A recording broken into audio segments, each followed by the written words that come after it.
You So better make this floor sparkle like it's a freaking spot. Wow. You better make I this don't even floor know. sparkle like Oh, a spur God. of Wells Pecker. Whatever he says. He says something like that. Dude, I'm not good with these accents, man. I'm really not good with them. Well, that's going to be at the beginning of the video, too.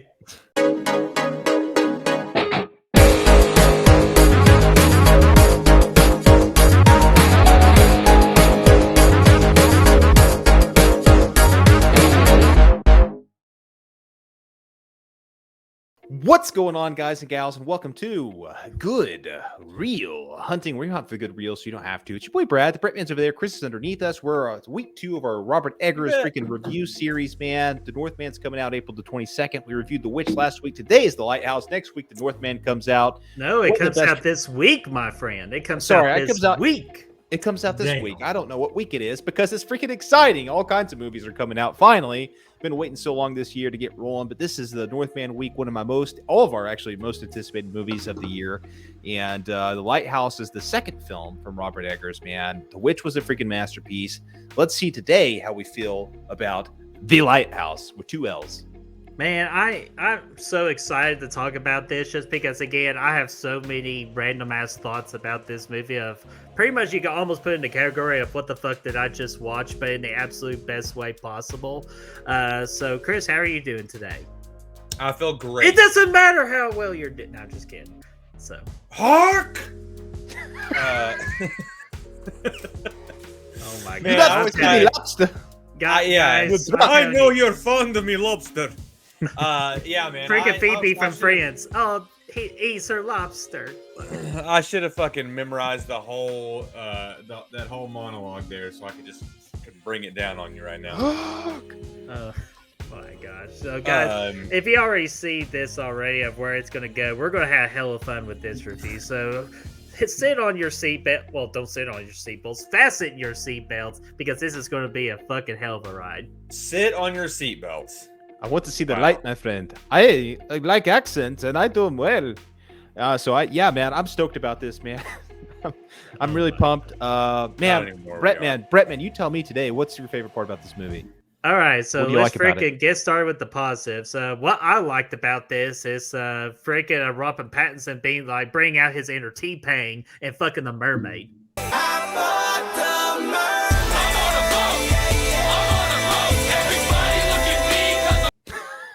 Hey, yeah. Listen, dude. You know what? I don't even know why he has that look on his face like he's unsure about what he's doing. You know, I would be unsure with what I'm doing. I'm doing the mermaid, so. You told us before, though, Chris, like, this is the shark vagina, so, like, it is, yes. In the commentary, Robert Eggers did say that the mermaid vagina was based off of shark genitals. So, I mean, either way, whatever, bud. I mean, you see the slow motion, he's rubbing that hand down or whatever. I mean, you see the hole there, you got to go for it. You know what I mean? You know what? Let's just cut that out. I fucking keep that shit in. But to answer Brad's question, though, what my favorite part about this movie is just the freaking performances of Willem Dafoe and Robert Pattinson. They freaking just went balls to the wall in this movie. But you got these two terrific and talented actors who could almost do no wrong in any role that they're given. Yes, I'm even including Twilight with freaking Edward. I thought Robin Come on, Bubby. Do not put that in his freaking filmography, man. Well, sorry. I thought he did. Anyways, that's for a whole different time and topic. But my point is, these guys are just freaking just arts of their craft, and they freaking go all out in this movie, and I absolutely love their performances. They do. And one of my favorite parts about both of these guys freaking knock it out of the park in this movie, man. Again, like I said in The Witch, I think we had some snubs for Oscars here, especially for Willem Dafoe, who is an actor I absolutely freaking love. And every time he comes on screen, he's one of my favorite actors. But I still, even in this role, I don't see Willem Dafoe, dude. I see freaking Thomas, what's his name? Wake? Is that his name? I can't remember. Yeah, Thomas It Wake. doesn't matter. Yes, I see some old freaking dude you do not want to get paired up with if you're going to watch The Lighthouse for the summer in this movie, man. That's just farting and doing all kinds of crazy shit. Like, you just don't, he really genuine feels like this crazy old man that you just don't want to hang out with. Those GD farts, man. Yeah, I would not want him Those to be. farts! Your farts! Yeah, I would not want him to be my supervisor, man, in any setting. That would be golly, man. If only we could get Willem Dafoe. We could do like a skit with him being the manager at like a fucking Taco Bell or something. That would be awesome, dude. Hark! You're not fond of the burritos? Yeah. Or even I know freaking you're fond of me burrito. the ultimate dream would be to do a live commentary of this movie in an actual lighthouse with Robert Pattinson and William Dafoe. Yes, they both have freaking awesome. Both of them have awesome freaking monologues in this movie, man.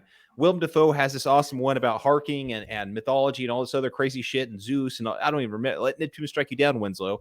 And then later Winslow has one, Ephraim, if you will, has one about smelling like piss and curled up freaking foreskin and all this other stuff that he's talking about in reference to Willem Dafoe's character. Like it was a very good after he gets chased with the axe and all the other stuff later in the movie.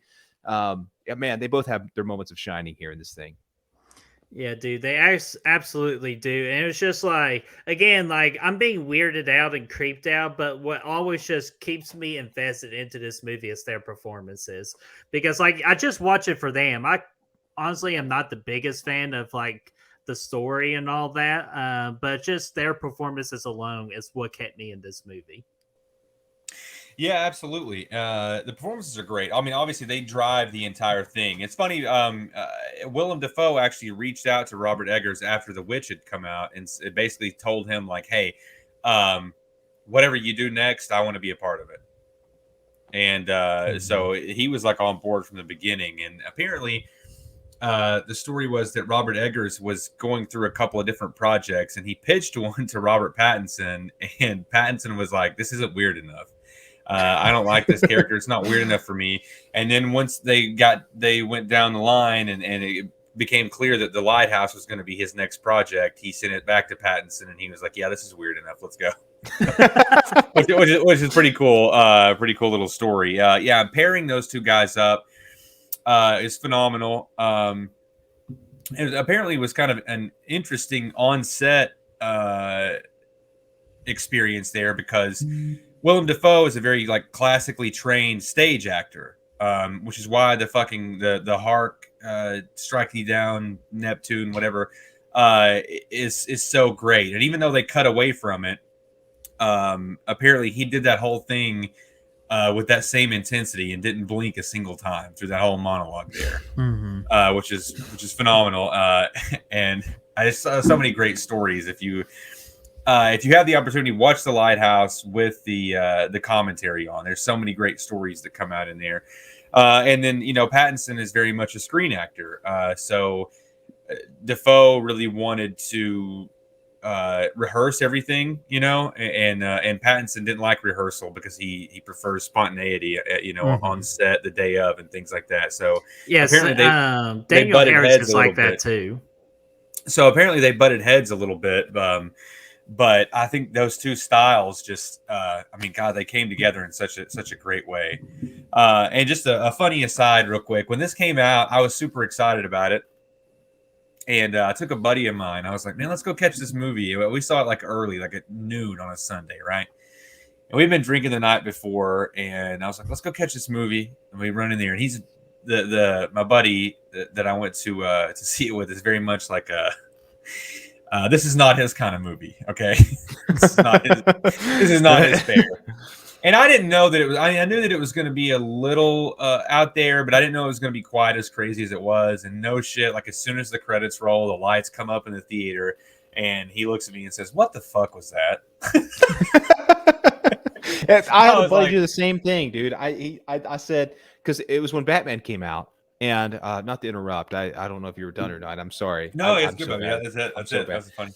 I had a buddy the other day. Batman was coming out. Oh, Robert Pattinson. He said he does the Twilight. And I said, "Dude, check out the Lighthouse. Check out Good Time." And instead of Good Time, he checks out the Lighthouse. And he's like, "Dude, what the fuck was this?" Yeah, dude. He said, "Good performances, though." But yeah, Really, yeah, you're right. You're bang on, man. Shoot, if in my freaking story, real quick, is Brad just like all giggly over there, going, "Brad, you should really see the lighthouse." Like he could just stop laughing. I'm like, "What's so special about the lighthouse?" Like, dude, just watch the lighthouse. And he just couldn't stop laughing and messaging me about it. Said, "Watch the lighthouse, watch the lighthouse." And then when the whole global bastard happened, I was just bored one day. I'm like, "Fine, let's just watch the lighthouse." And I just messaged him throughout the whole thing, like, "Brad, what the fuck are you making me watch, dude?" The only medicine is drink, my friend. That's all you need to know. Yeah, as long man, as you have drink, you're good.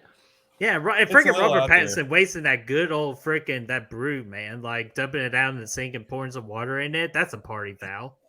It is. Yeah, if I've ever seen But one. really, what's awesome about it, like this movie does, it is comedic throughout. Like you have these random, like, oh, the only medicine you need is drink, my friend. Do not go. Any man who doesn't drink needs his reasons. I don't know what accent that is, but it's not the one they used in the movie. Old Jamaican, no.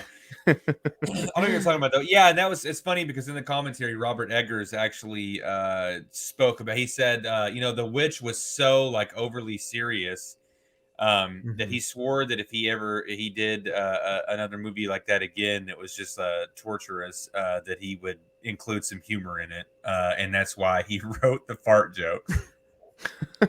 And The fart jokes to.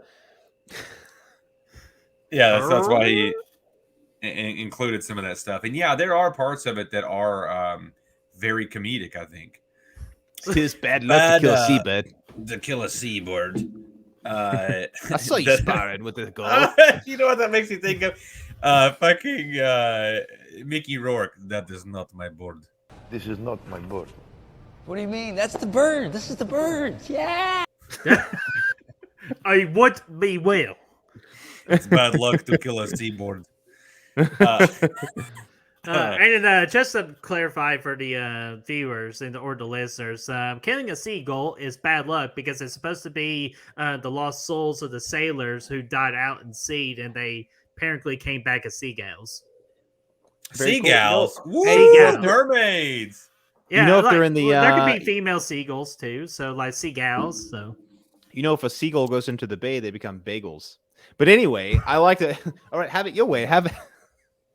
I like your cooking. That was good. Wait, are you not fond of me lobster? I know you're fond of me, lobster. What about when he takes the oil drum up to the top of the fucking lighthouse? And he's like, that would piss me off so much. He said, "Just fill this up. Take that back down there, you idiot." Man, how about that load that came down through the lighthouse? What the fuck was that, man? It's I don't tentacle know. juice, man. Load. I don't know what it was. It was something awfully thick, man. It looked like it had been built up over a couple of weeks, whatever it was. What about when Robert P. Throws shit on himself in the wind? Oh, the fucking chamber pots. Dude, I swear to God, I threw those out. It came back into my face. I would have dropped the pots and went face first down the cliff. I mean, honestly, it's over for me. Throwing two, tons of shit in my face. Oh my God. Oh my God. But yes, so much good stuff to like. I want to talk about this. Like from the very first shot, obviously it's in black and white. And in the commentary, they speak at length about the different lenses they used and the look they were going for. And just like in The Witch, so much research went into this for it to be accurate, period accurate, for it to be even the buttons on fucking Dafoe's coat are like have the actual lighthouse establishment of America or whatever the hell it is, LHASE, whatever it is. They're all accurate. There's so much research that went into making sure that everything in this was accurate. The same meticulous nature that went into The Witch went into this film as well. So I think that all shows up. But yeah, nothing can. And I wanted to talk about the sound design. So as soon as that foghorn sound that's on there.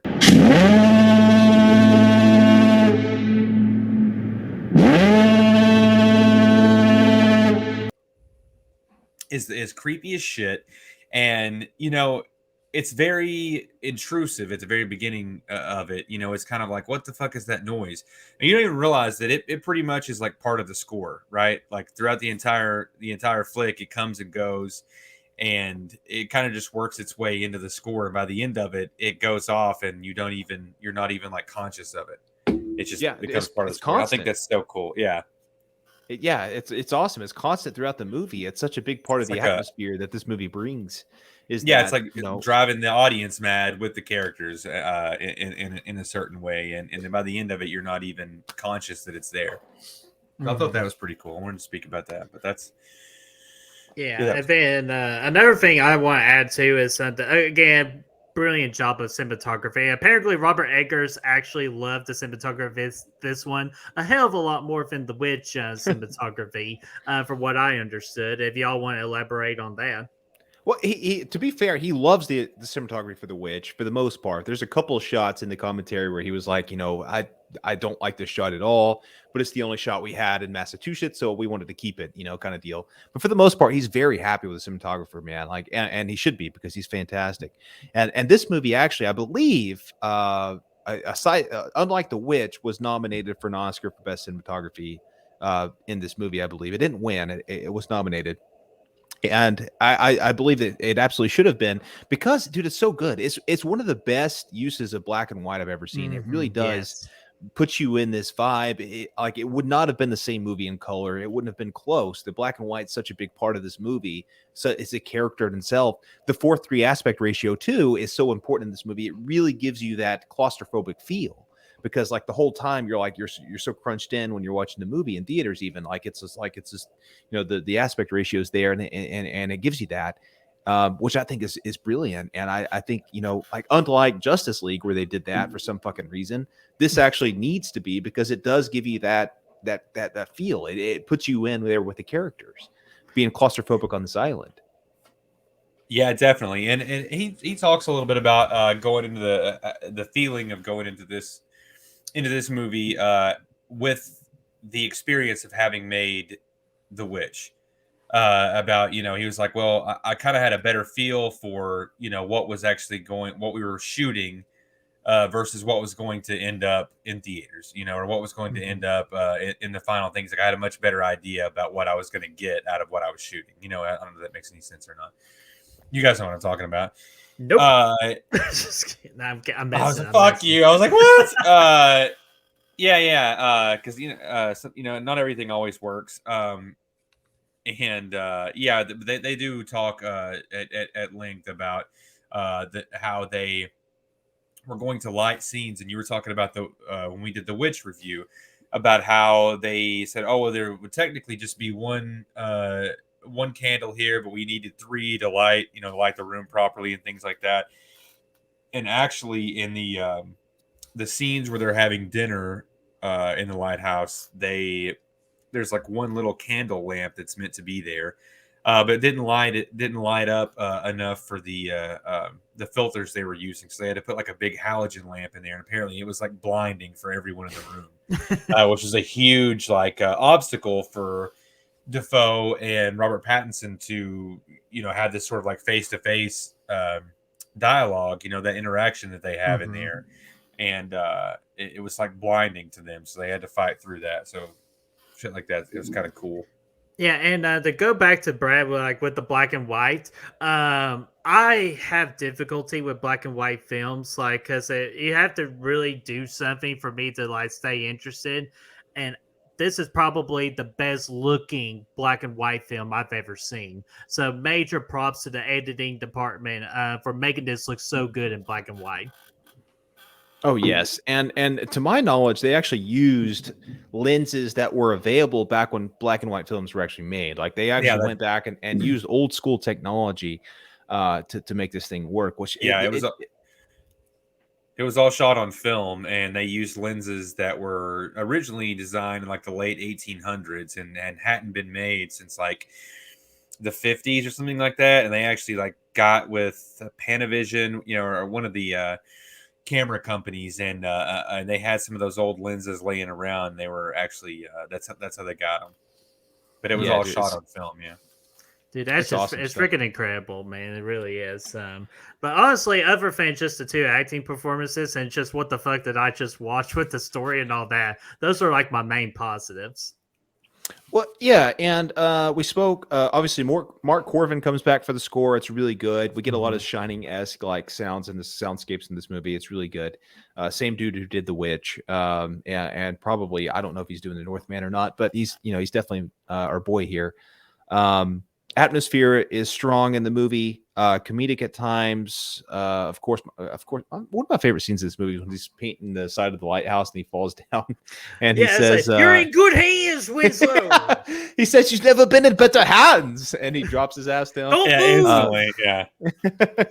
But honestly, though, one of my favorite things about this movie is the ambiguity and the plot and the way it's written. And like, we legitimately don't know what's going on. Like, we have that scene where Willem Dafoe chases Robert Pattinson with the axe, and then a couple minutes later he's like, "Hey, you were just chasing me with an axe and you broke the fuck." Like, we don't know if this is an unreliable narrator through Robert Pattinson, and like he's just completely off the rails at this point. We have those couple moments in the film where Willem Dafoe is saying like, "Oh yeah, my last helper, he lost his mind. He thought there was some significance with the light," or whatever he says, enchantment with the light, and he lost his mind, and that's what's obviously clearly happening to Robert Pattinson here. Willem Dafoe says something about, "You're knee deep in snow in Alaska right now, and you're fucking imagining all of this stuff." And I'm like, he could be. It's so off the rails. Like, he absolutely could. This absolutely could be a figment of his imagination, like he says in the movie. I don't know. There's so much ambiguity in it that we don't know what's going on, and so off the rails crazy. Like, we don't know if Willem's like going crazy. We don't know if Robert's going crazy. Or they're there's both really going crazy. They're both going crazy. How long we been on this rock? 2 days, 5 weeks? Like, we don't know. That's like, all this stuff. that's my favorite line from the 2 days, 5 weeks. Yeah, that whole line that he's got right there is gold. And just to throw it out, the inspiration, I think, was a couple of stories from like the early 1900s where there were two lighthouse keepers named Thomas and I don't know if it was two separate stories or the same story, but there were two lighthouse keepers, both named Thomas, one younger, one older, that went out, and just like in the movie, they obviously get dropped off. That's how things actually worked. And when they came back to pick them up, they were both dead in like really bizarre ways. And I think that kind of got Robert Eggers kicking the tires. Like, what happened? What happened that ended up? What could have happened in that time frame? That kind of thing. So, yeah, I think that was pretty cool to know the inspiration behind it. Oh, dude, that's freaking awesome. And what's awesome, too, because I didn't really think about it until Brad just mentioned the word The Shining. This movie easily does take a lot of inspiration from The Shining into the descent of madness and from beginning to end to see that journey, because I've never really thought of that before. So I had a particular rating going in. It's probably going to change now after thinking about it that way. Yeah, another positive I want to add, they built the entire set around an actual lighthouse in Nova Scotia. And so much, there were some interiors and things that were shot on a soundstage, I believe. All the cinematography, that the outdoor shots and things like that were done like actually on this little island with where the lighthouse was in Nova Scotia in like March. So like whenever they're both like standing there on the rock, and there's that scene of them waiting for that first ship to come in and get them. The fucking wind is just like crazy. So yeah, they both Willem Dafoe and Pattinson were both talking about what a pain in the ass it was to be out there in the elements for all that time, and it was actually like raining on them. So that's a lot of commitment from them, man. I think that only just fed into their performances as well. Oh, the last, pretty much the last thing I just want to ask a question about. Hopefully, you guys have a detail about this. But what about the freaking drunk dancing?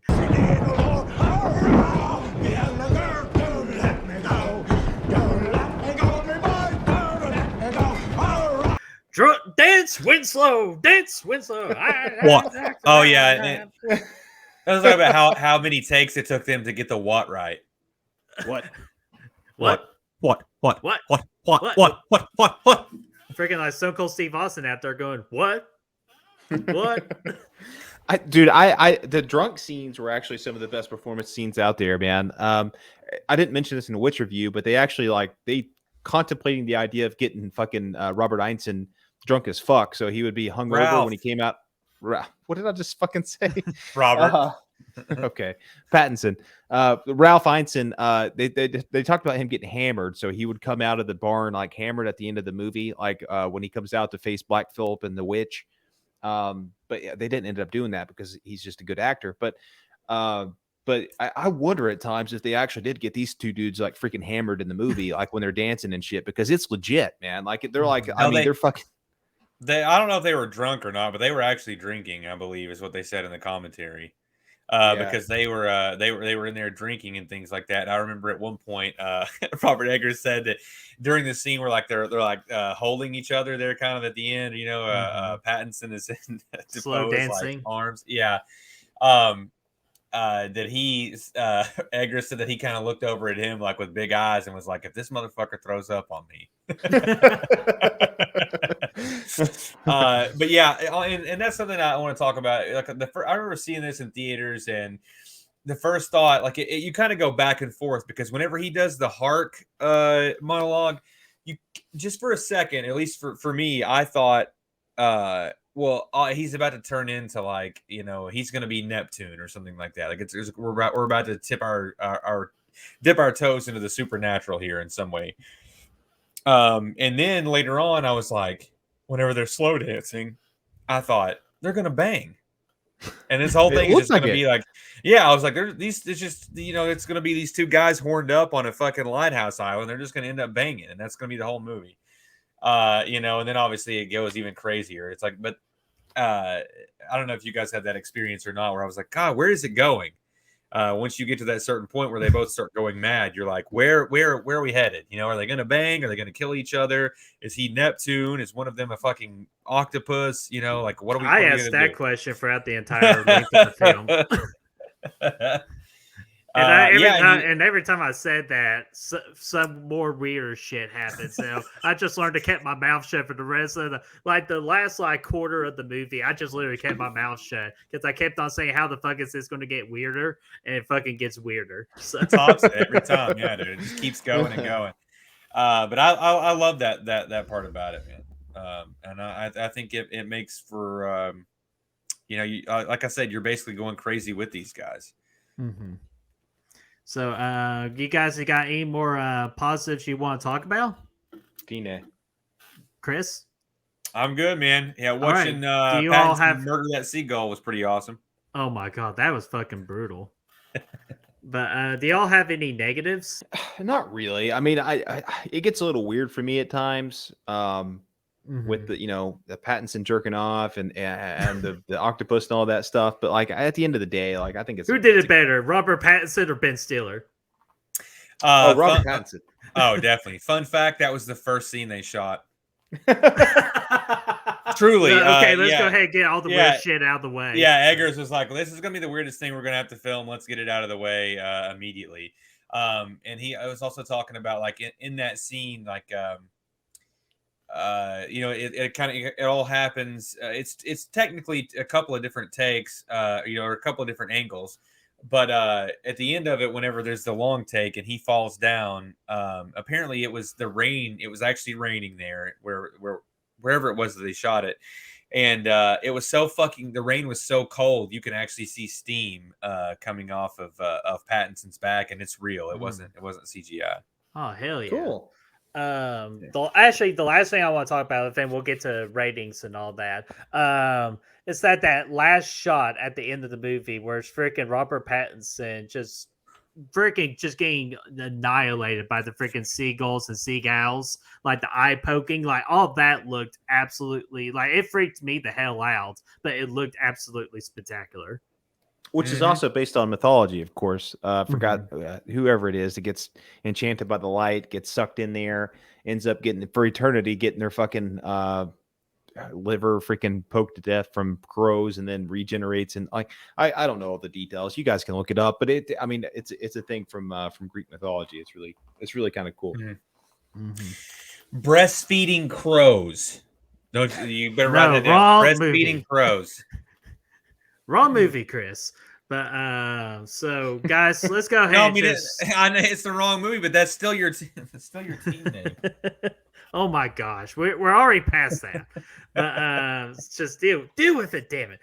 So real quick, overall thoughts and a movie rating. So Brad, let's just start off with you first.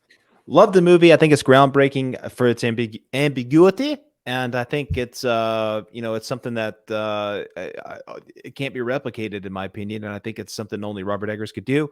And I love it, but it gets a little weird for me at times, so I'm going to give it a 4.75, right at the top of that scale. Okay, Chris, overall thoughts and rating. Yeah, I love the hell out of it. I love what they did with everything here with the black and white, the performances, the isolation of it, which is a theme for the first two films of Robert Eggers. I think he knocks it out of the park. It's a strange thing for me because I think that the Lighthouse, there are parts of it that are superior to The Witch. I think that he was in more control here. I think that it's a better film overall. Really, I think you can see a step being made there for Robert Eggers. At the same time, it's a little less enjoyable for me, and I really don't know why. I just think, to be fair, I think it's in filmmaking perspective, it's superior. In enjoyment, it's a little lesser than The Witch, so I give it a 4.5. Okay. Well, I can make it 4.75. That's fine. Okay, another 4.75. And Chris, I'm glad you brought that up too, because I'll be honest, I did had a harder time watching it this second time around. I'm not sure why really that is. Even though I enjoyed the performances, I overall do enjoy this movie. But for some reason, like I didn't really just it was just something about it where I didn't really enjoy it on this second time watch versus the first time watch. And this is a movie I won't go back to as much versus like The Witch, which I will freaking pick The Witch all over all day, every day, easily 9 times out of 10. But I still had a great time. Dafoe and Pattinson, freaking spectacular. They are the big reasons why they kept me invested in this movie. And I love Brad's point about how much of the Shining influence this movie does have. So that is why originally I was going to give this a 4 out of 5. But with everything we talked about today, I'm going to be generous and move it to a 4.5 out of 5. So that's a Yippee Ki Yay. Motherfucker! Yippee Ki Yay, motherfucker. Motherfucker. No, just kidding. Freaking Chow from Hangover. So guys, what did you all think? On me? No one wants to fuck on you. No, guys, what did you all think about the Lighthouse? Are you fond of this movie, or do you think this movie has its issues? Let us know in that comment section down below, and let's get that discussion rolling. If you want to help us find the good reels, you can do so by finding us on Facebook, Instagram, Twitter, Spotify, Apple Podcast, and Letterboxd, of course. Those links are in the description for you to find down below. Absolutely, they are. And be sure to like this video, share, and subscribe. And of course, ring that bell. Ding, ding, ding. Oh, ding, ding, ding. So you all know when the next set of videos are up and ready. And please let us know in the comment section down below if you've ever fucked a mermaid. Ooh, yes, please do. Also, we're heading into beach season, and I want everyone to know it is bad luck to kill a seabird. I also know a guy named by the name of White Goodman that he knows a guy that'll help you lose some unwanted poundage before beach season. I'm gonna strike you down there, Bert. No, I'm just kidding. We're getting out of here. So, guys, we'll see you for the slash it out between the Lighthouse and the Witch this coming Wednesday, and we'll see you guys there. Deal in.